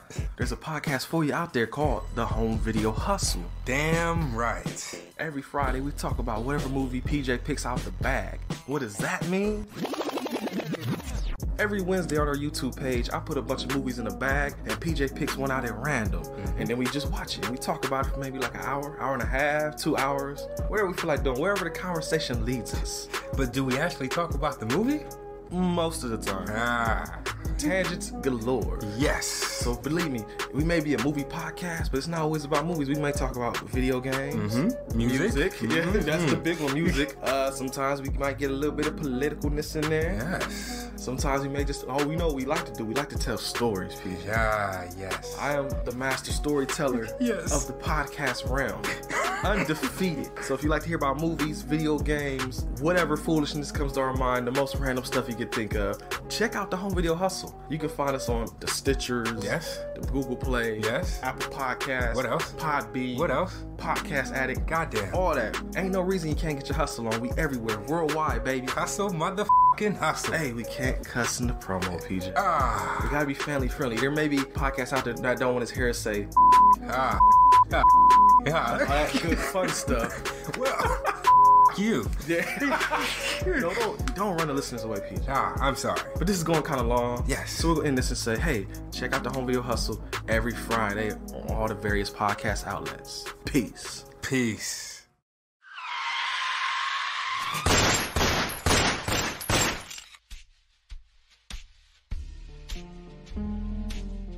As far back as I can remember, I always wanted to be a gangster. And while Witch didn't make it to the top of the world, he did make the Gangs of Hollywood podcast. So join the gang and enjoy a movie review podcast about movie gangs, gangsters, mobsters, and the mayhem they cause. You can find GOH Podcast on Facebook, Twitter, and Instagram at GOH Pod, at www.gohpod.com, as well as your favorite podcast listening app. And remember, say hello to your little friend, for me.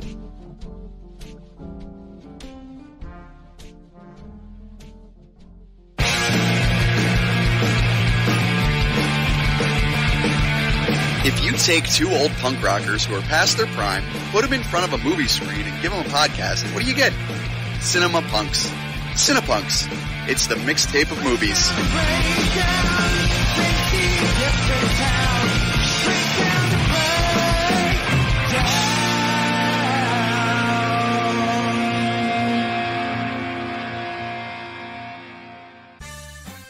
Did you ever see a film at such a young age it left you traumatized with cinematic wounds? Necrophilia. It's a dead issue, man. Don't push it. Cinema Psyops is a weekly podcast documenting an ongoing experiment on the mind of an unwilling test subject. No one should have to watch this movie. Oh, no one should have to watch this? No one should have to watch this movie. Surprisingly, it's not a topic that a lot of people really want to tackle. I'm shocked, prudes. I know, really. Right? It's the next sexual frontier that no one wants to explore. I am, in the most sincerest of senses, disappointed in you. It takes a powerful goddess like Connie, jam her arm down the monster's throat and kill it. Oh, I'm still tripping out over that. Even as a kid, I was like, I gotta find a girl like that.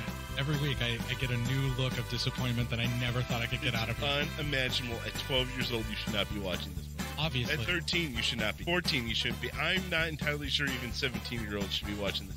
Just because you're offended by something doesn't mean that you have the right to demand that it doesn't exist. Watching this film again, I had all of this like little nerd glee with everything that kept little popping history up. all popping up absolutely. at you. So I totally loved this film. Hey, I know why you couldn't see that. It's because your brain's warped watching this shit at 12 years old. Yeah, this is a rough movie. I told you ahead of time when we were getting ready to do it that it was. How could you watch this shit at 12? Because physical wounds heal, cinematic ones don't. Listen to Cinema Psyops.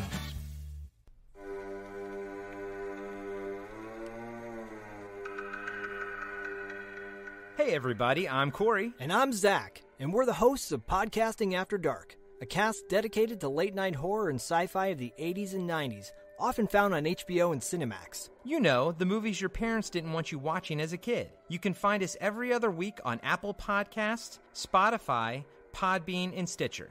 This is what you want. This is what you get.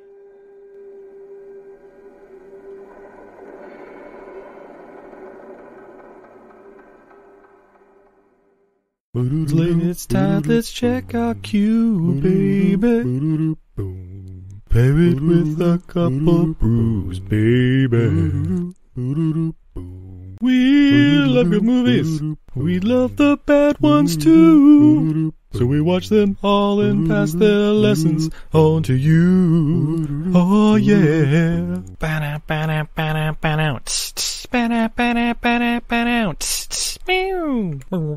Everything I learned from movies helps to make life a little bit groovy. Whether one last plot holes or gratuitous movies, it's time to get busy with your friend Steve and Izzy at eilfm.podbean.com. Welcome to Who Was She podcast. I am your host, Tara Jabbari. After a decade working in documentaries, marketing, and all things digital media, I found that podcasting is a strong medium to share stories. After years of producing for others, I decided to start my own biographical podcast. Who Was She will focus on the life of a woman throughout Baha'i history. The first season is about Lydia Zemenov. Lydia's story explores the subjects of the power of language and faith. Her father invented the universal language Esperanto, and she came from a Jewish family and became a Baha'i.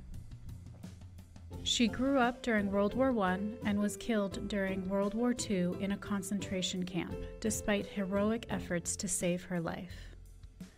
How can one person's life intersect with so many others, connect across borders, and inspire a biography which inspired this podcast? Over the next few weeks, I will share her story with you and the lives that were most affected by her and those who affected her life as well. They include her father, Lydia Zemenov, her spiritual mother, American journalist Martha Root, and the Baha'i German soldier Fritz Mako, who worked for the resistance undercover while having to serve the Nazi Party.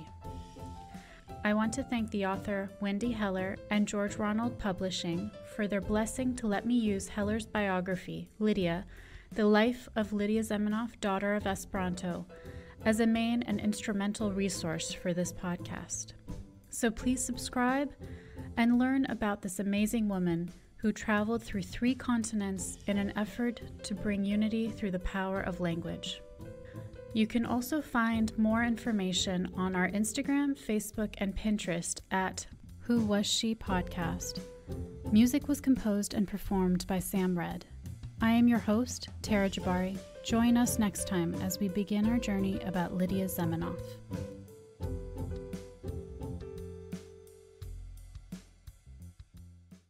Hi everybody, it's Mac Jackson.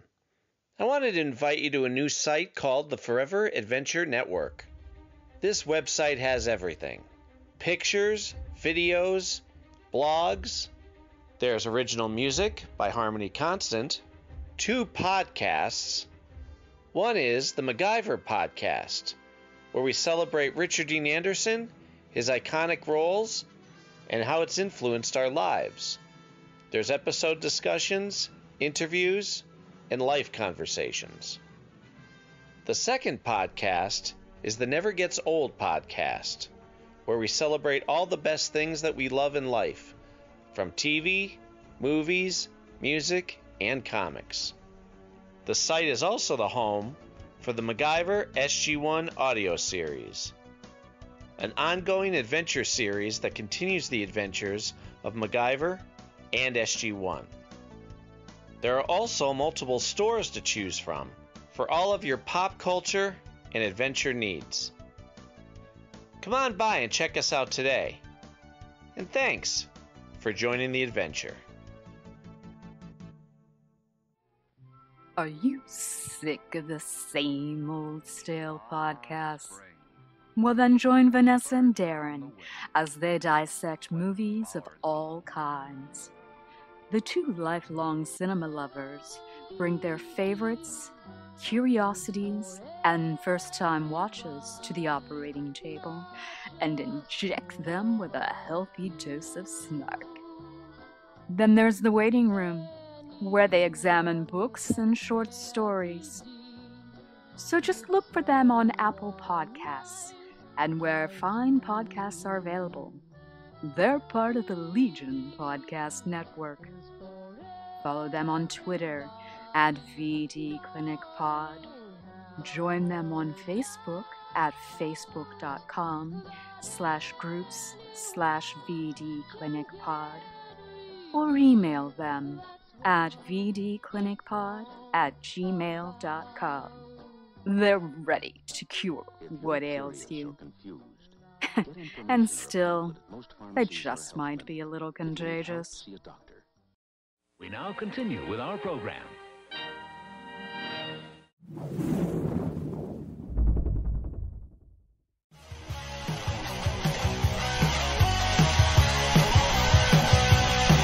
Follow us on the web on Facebook, Twitter, and Instagram. The podcast is available on Podbean, Spotify, iHeartRadio, Anchor, Apple, and anywhere else podcasts are available. Feel free to review our show and leave comments on any of those sites. Thanks a million for listening. It's a jacked up review show.